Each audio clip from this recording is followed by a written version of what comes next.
Quiero que tengas mucho cuidado porque el cáncer de colon viene aumentando de una manera impresionante en el mundo y es absolutamente silencioso. Es un cáncer que nos ha tomado absolutamente por sorpresa y que cada día nos puede tomar más por sorpresa porque no nos damos cuenta y muchas veces cuando nos damos cuenta ya es muy tarde. Por eso en este video quiero hablarte un poco sobre cómo ha venido creciendo el cáncer de colon. Vamos a hablar también de las funciones del colon porque recordar que el colon es un órgano muy importante. Vamos a hablar de cuáles pueden ser esos signos tempranos, los signos tardíos. Vamos a hablar de cuáles son los exámenes que puedes hacer, en qué momento te los debes empezar a hacer, cuándo debes acudir al médico para empezar a preguntarle que si esto que tú estás sintiendo podría tener algún tipo de relación con el cáncer de colon y que juntos, teniendo información, podamos hacer que esto sea una enfermedad que cada día disminuya más. Porque hoy, y óyeme muy bien esto, ¿quieres saber cuál es la herramienta más grande para prevenir el cáncer? Muchos cánceres. El de colon está aquí incluido. ¿Quieres saber cuál es? La prevención.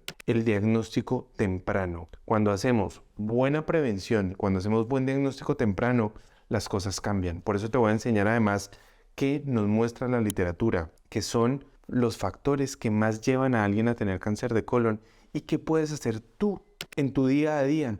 ¿Qué alimentos puedes empezar a incluir para que este riesgo disminuya? Que si bien nadie te puede garantizar que no lo vas a tener, pues sí va a disminuir muchísimo porque ya sabemos y cada día sabemos mejor de cuáles son esos daños que termina haciendo el día a día en mucho tiempo que la célula termine dañándose. Entonces, por favor, quédate hasta el final porque vamos a hablar de todo esto para que tú estés muy informado. Entonces uno se podría preguntar, pero ¿y por qué aumentan tanto los cánceres?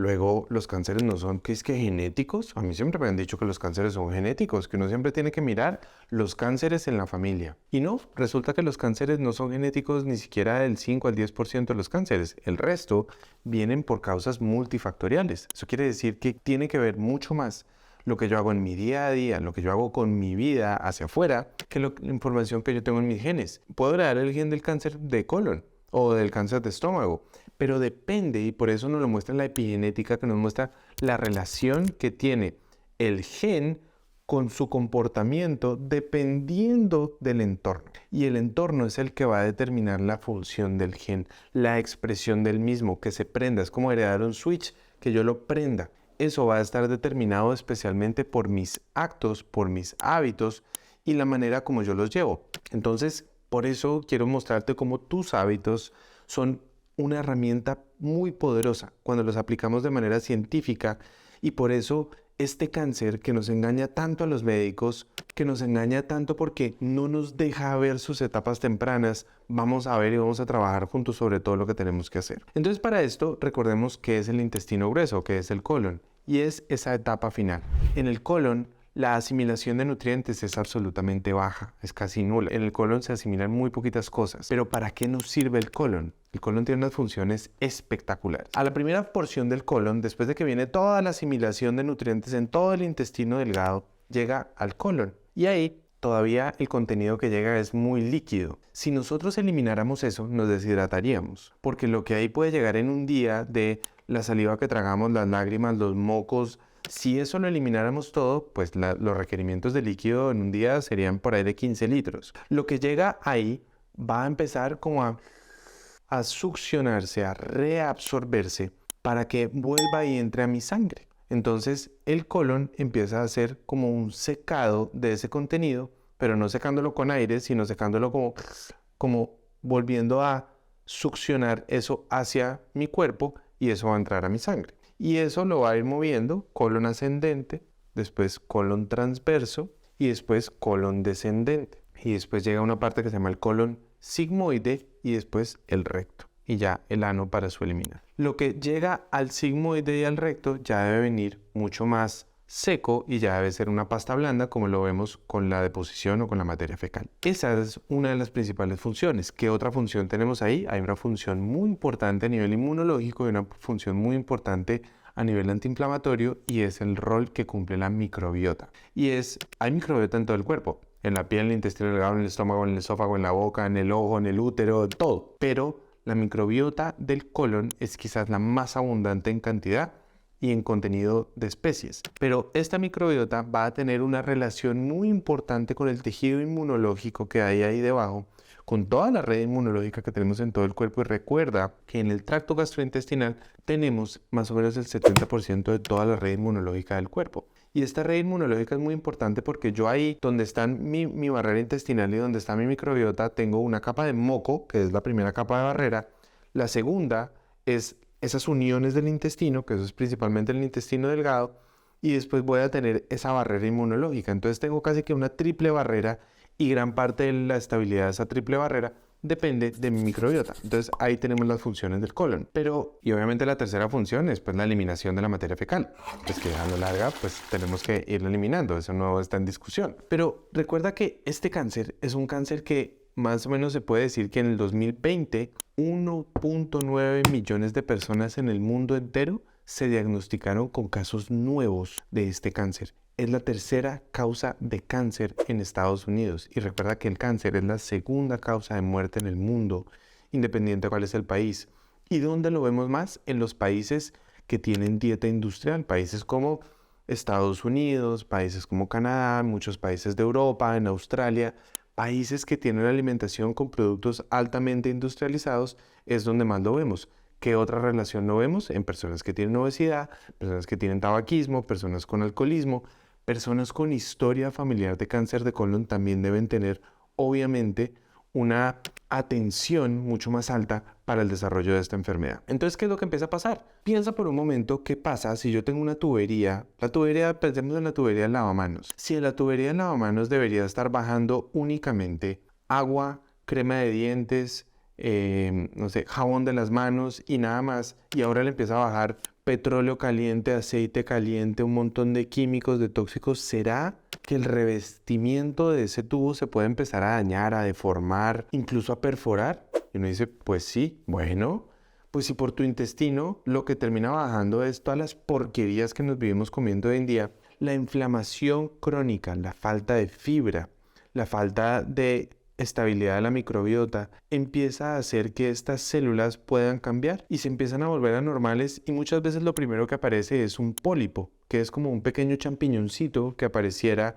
en el tejido del colon, y usualmente aparecen hacia el final del colon. Por eso muchas veces son fáciles de ver en una colonoscopia. Y este primer cambio es lo que en la gran mayoría de los pacientes, porque no es en todos, es lo que empiezan a tener un crecimiento que luego se va a convertir en un tumor, y este tumor luego invade toda la pared y después empieza a dar metástasis a diferentes partes del cuerpo, especialmente va a dar metástasis en el hígado. Entonces, los síntomas no debemos esperar a que lleguen a esto. Por eso quiero que le prestes atención a estos síntomas que te voy a decir, que pueden empezarnos a mostrar que algo no está sucediendo, que algo no va bien con tu colon. Entonces, el primer cambio que quiero que estés muy atento es alteraciones anormales en la composición de tu materia fecal. Si de un momento a otro empiezas a tener diarreas que antes no tenías, préstale atención. Si de un momento a otro empiezas a tener un estreñimiento que antes no tenías, préstale atención. La oscilación entre diarrea, estreñimiento, diarrea, estreñimiento, diarrea, estreñimiento, préstale mucha atención.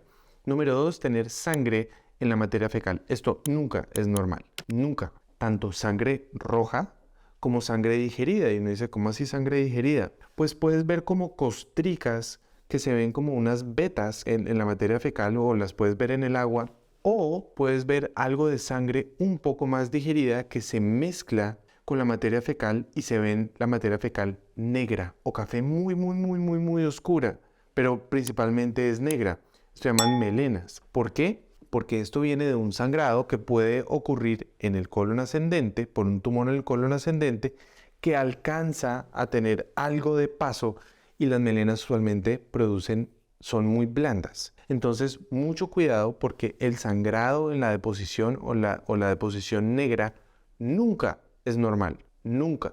Número 3, que te hagan un examen de sangre, un cuadro hemático, y vean que tienes anemia sin ninguna explicación. Siempre que hay anemia hay que buscar, obviamente, deficiencias de hierro, hay que mirar la menstruación si es una mujer, pero hay que mirar y hacer una colonoscopia y ver que no haya un tumor que esté generando un sangrado y que de pronto no nos estemos dando cuenta en la materia fecal. Número 4, empezar a tener dolores abdominales que antes no tenías, que no tengan ninguna explicación, o la sensación de masa que de pronto te toques y digas, uy, pero yo me siento un poco grande esto. Por favor, esto nunca va a ser normal. No es que, uy, yo me siento una masa porque comí mucho y eso debe ser. No, esto nunca va a ser normal. El abdomen siempre debe ser blando, siempre debe ser compresible, nunca debe estar con alteraciones, sino si empiezas a tener esto, por favor, levanta la mano y acude a tu médico. Número 5 es una pérdida inexplicable de peso. Esto no es que, ay, qué maravilla, estoy perdiendo peso. No, esto nunca es normal. Y número 6, empezar a tener vómitos frecuentes. De nuevo, también, tener vómitos frecuentes nunca es normal. Entonces, ¿qué vamos a hacer y cómo lo podemos diagnosticar? La prueba de oro siempre va a ser la colonoscopia, que es meter una manguera que tiene una cámara en la punta, se mete por vía rectal y ahí se llega absolutamente todo el recorrido, se llega hasta la primera porción del colon ascendente, porque entra uno por la última parte y da toda la vuelta que ya te acabo de describir y se hace una observación directa. Y para esto se hace una preparación para tener el colon limpio y uno toma muestras que se llevan a biopsia cuando algo no está yendo bien. Entonces, si hay un pólipo o estos champiñoncitos que te dije que se forman, hay que irlos a estudiar porque hay algunos que si bien pueden ser por inflamación o hay algunos que son infecciosos, hay otros que ya pueden tener algo de conversión tumoral y es muy importante en ese caso iniciar con un tratamiento. Se pueden hacer otras pruebas de sangre, se pueden hacer pruebas de ADN que se pueden hacer en heces, en la materia fecal.